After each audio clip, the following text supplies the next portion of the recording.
தற்போதுள்ள இயந்திர அறிவியல் உலகில் நாம் 8 மணி நேரம் தான் தொழில் செய்யணும், மீதி உள்ள நேரம் குடும்பத்தோட நேரம் செலவழிக்கணும் அப்படின்னு நண்பர்களோட நேரம் செலவழிக்கணும், உறவினர்களோட நேரம் செலவழிக்கணும் அப்படின்னு நினைக்கலாம். ஆனால் அதுக்கு மற்றவங்க தயாராக இருக்கணும்ல, ஒரு குடும்பத்தினர் ஒத்துழைக்கணும்ல. வாங்க உட்காந்து குடும்பத்தோட நேரம் செலவழிக்கலாம், விளையாடலாம், ஏதாவது பேசலாம் அப்படின்னு சொன்னால் அதுக்கு குடும்பத்தினர் ஒத்துழைக்கணும், மற்றவங்க ஒத்துழைக்கணும்ல. நண்பர்களோடு பேசலாம் அப்படின்னா நண்பர்கள் அதுக்கு ஒத்துழைக்கணும், உறவினர்களோடு பேசலாம், கதைகள் பேசலாம் அப்படின்னு சொல்லிட்டு நடனம் ஆடலாம் பாடலாம் அப்படின்னு சொல்லிட்டு நம்ம நினைக்கலாம். ஆனால் அதுக்கு மற்றவங்க ஒத்துழைக்கணும்ல.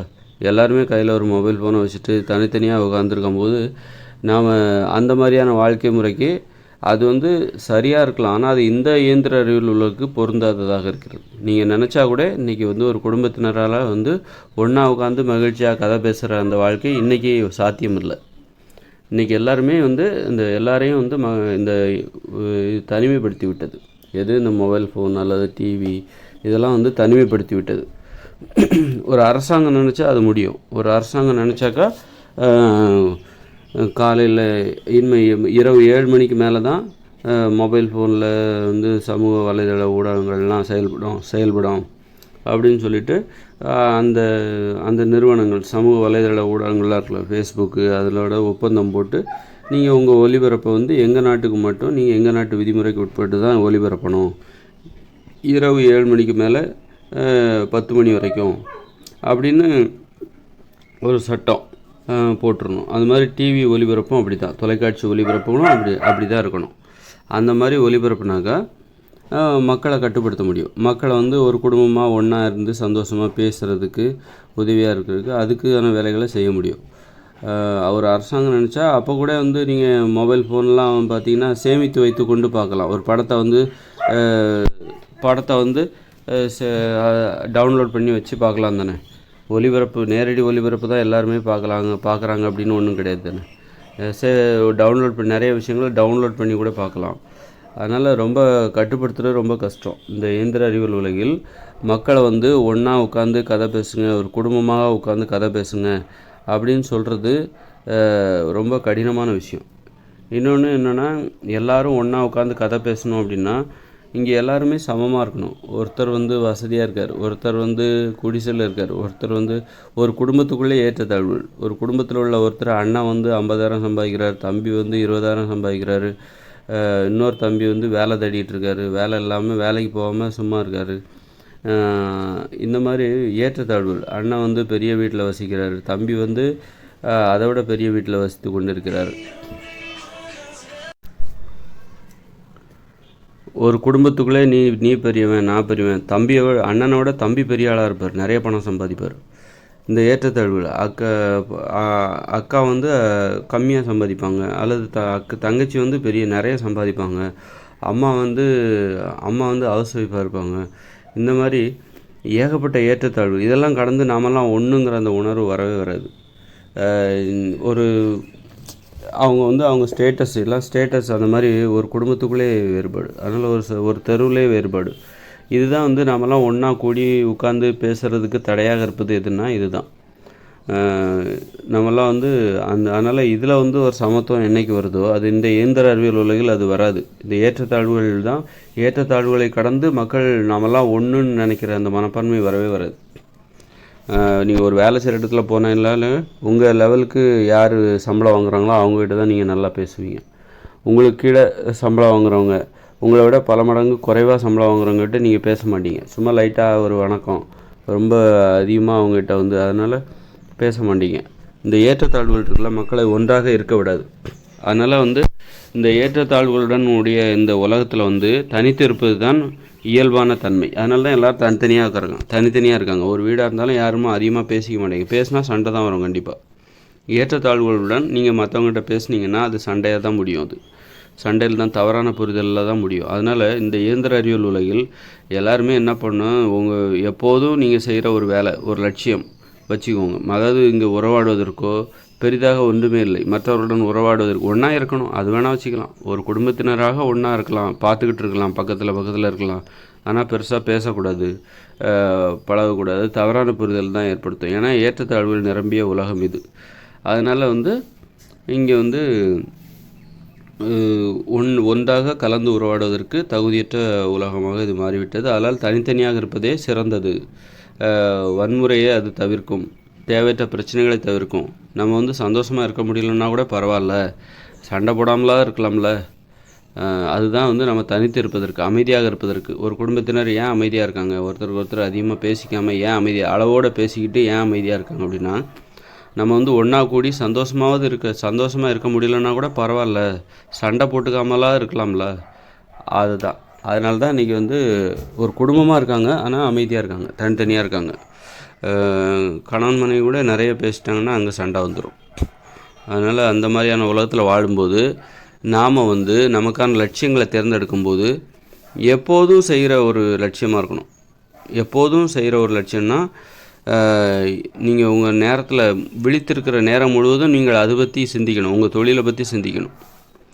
விழித்திருக்கிற நேரம் முழுமைக்கும் நீங்கள் உங்கள் தொழிலை பற்றியே சிந்திச்சிட்ருக்கணும். நீங்கள் வந்து ஒரு நாளைக்கு நிறைய நேரம் உழைக்கணும், சும்மா 10 மணிக்கு தூங்கிட்டு காலைல அந்த மாதிரிலாம் யோசிக்கக்கூடாது. கடின உழைப்பு அதுதான் வந்து உங்களுக்கு ஒரு திருப்தியை தரும். கடினமாக உழைக்கணும். ஒரு 11 மணி 12 மணி வரைக்கும் நீங்கள் உழைக்கணும், பயனுள்ள வகையில் உழைக்கணும். பொழுதுபோக்குக்கு ஒரு 2 மணி நேரத்தை ஒதுக்கிடுங்க.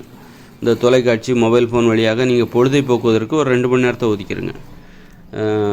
அவ்வளோதான். மற்ற நேரம் ஃபுல்லாக குடும்பத்தினரோடு செலவிடுவதற்கு 1 மணி நேரத்தை ஒதுக்கிடுங்க. சும்மா லைட்டாக பேசிட்டு, உறவுமுறையை பாதிக்காத அளவுக்கு, உறவுமுறையில் சண்டைகள் ஏற்படாத வரைக்கும் உங்களுடைய பேச்சு இருக்கலாம், அனுமதிக்கப்பட்டவை. ஒரு அளவுக்கு மேலே போயிடுச்சு, ரொம்ப சந்தோஷமாக இருக்கணும், ஆடணும் பாடணும் கத்தணும் பேசணும் சிரிக்கணும் அப்படின்னு நினச்சிங்கன்னா சண்டைகள் வந்துடும். அதனால் உறவு முறையிலையும் ஒரு அளவோட, அதுக்கு ஒரு பக்கத்தில் ஒரே குடும்பமாக இருக்கிறீங்க, 1 மணி நேரம் அவ்வளோதான். மற்ற நேரம் ஃபுல்லாக நீங்கள் என்ன பண்ணணும் அப்படின்னா, நீங்கள் வீட்டுக்கு வந்து கூட உங்கள் தொழிலை நீங்கள் பார்க்க வேண்டியதான்.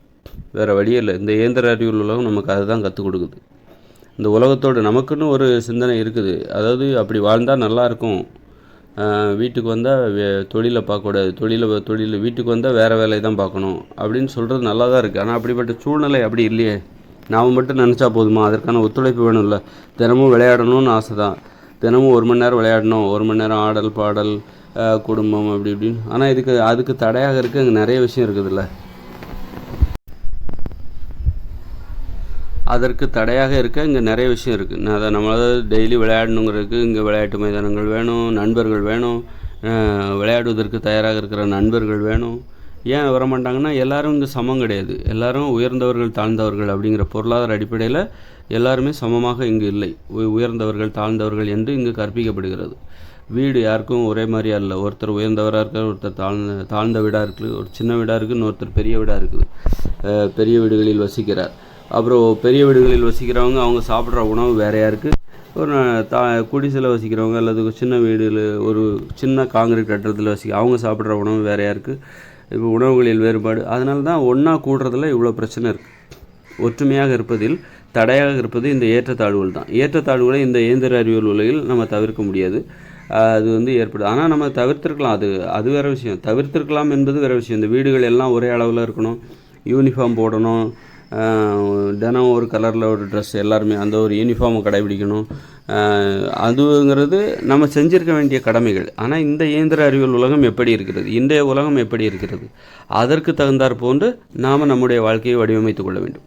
இந்த உலகம் எப்படி இருந்திருக்கணும் அப்படிங்கிறது ஒரு கருத்து, ஒரு புரிதல். அப்படி இருந்தால் நல்லா இருந்திருக்கும். ஆனால் அப்படி இல்லைல்ல. அப்போ அப்படி இல்லாத போது இந்த இயந்திர அறிவியல் உலகில் நாம் எப்படி வாழ வேண்டும் அப்படின்னா, எப்போ பார்த்தாலும் நீங்கள் தொழில்னு இருங்க.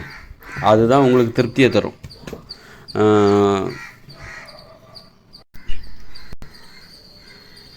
எப்போ பார்த்தாலும் நீங்கள் தொழில்னு இருக்கிறது தான் உங்களுக்கு வந்து திருப்தியை தரும். நீங்கள் வந்து வீட்டுக்கு வந்துட்டால் நான் எந்த வேலையும் செய்ய மாட்டேன், எனக்கு வந்து குடும்பத்தோட நேரம் செலவழிக்கணும் அப்படின்லாம் இருந்தால் அது கண்டிப்பாக உங்களுக்கு திருப்தியை தராது. அது சோம்பேறித்தனத்தை தான் வளர்க்கும். வேலைன்னாலே உங்களுக்கு வந்து கடுப்பாக இருக்கும், லீவுனா சந்தோஷமாக இருக்கும். அந்த மாதிரி மனநிலையிலேருந்து நீங்கள் உங்களை பாதுகாத்துக்கணும். அது மாதிரி ஏற்படுறது நல்லது கிடையாது. எப்போ பார்த்தாலும் தொழில்னு இருக்கிறது தான் இந்த தற்போதுள்ள உலகத்தில் நாம் பொருந்தி வாழ்வதற்கான சரியான நடைமுறை. அப்போ அதற்கேற்ற ஒரு தொழிலை நீங்கள் தேர்ந்தெடுக்கணும். தினமும் நீங்கள் பெரும்பாலான நேரம் உங்கள் தொழிலை செய்வதற்கு ஆர்வமாக இருக்கிற ஒரு தொழிலை தேர்ந்தெடுக்கணும். இல்லை, என்னால் ஆஃபீஸில் தான் நான் அந்த வேலை பார்ப்பேன், வீட்டுக்கு வந்தால் என்னால் அந்த வேலைலாம் பார்க்க முடியாது, வீட்டுக்கு வந்தால் எனக்கு அப்படியே தூங்கணும்னு தான் தோணும், தூக்கமாக வரும், என்னால் முடியாது அப்படின்னா அந்த தொழில் வந்து உங்களுக்கு பொருந்துகிற தொழிலாக அது இருக்காது. உங்களோட முழு நேரமும் நீங்கள் அதை பற்றி யோசிக்கணும். உங்கள் நாளில் பெரும்பாலும் விழித்து கொண்டாலே நீங்கள் அதை பற்றி தான் யோசிக்கணும். அந்த மாதிரி தொழில் தேர்ந்தெடுங்க.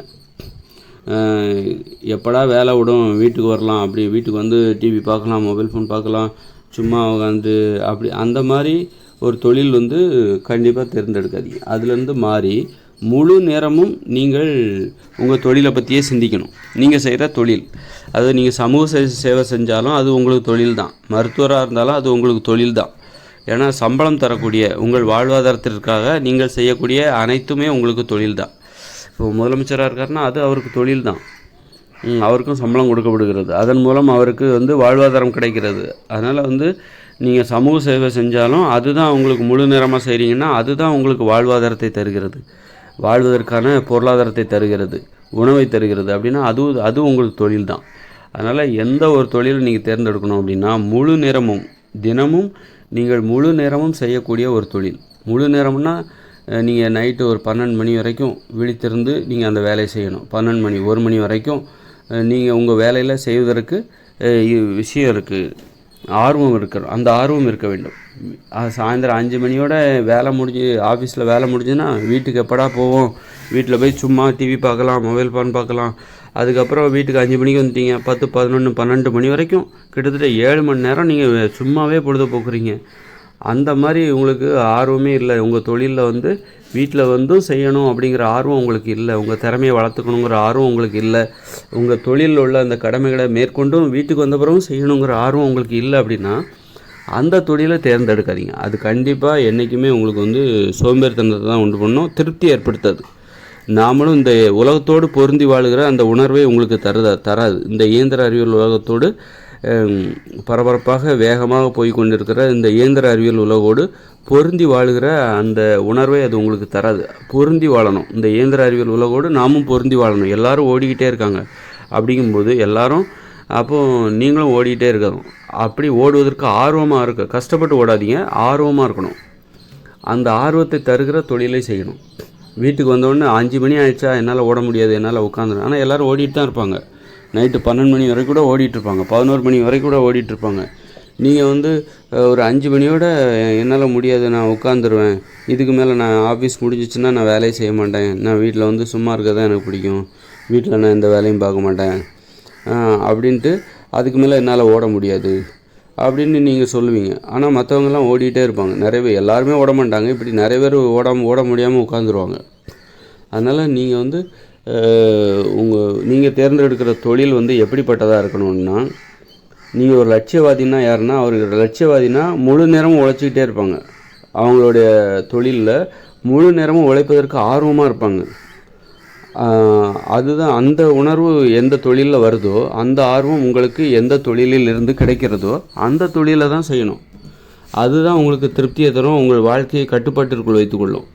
நீங்கள் காலையில் 10 மணிக்கு ஆஃபீஸ் போகிறீங்க, 5 மணிக்கு 6 மணிக்கு முடிஞ்சிருது, அதோட வீட்டுக்கு வந்து நீங்கள் உங்கள் தொழிலை பற்றி மறுநாள் தான் யோசிப்பீங்க. அப்படின்னா காலைல சாயந்தரம் 6 மணிக்கு ஆஃபீஸ் முடிஞ்சு வீட்டுக்கு வரீங்க, 6 மணிலேருந்து இரவு 12 மணி வரைக்கும் 11 மணி வரைக்கும் முழிச்சிருக்கீங்க அப்படின்னா அந்த இடைப்பட்ட 5 மணி நேரமும் நீங்கள் சோம்பேறியாகவே இருக்கீங்க.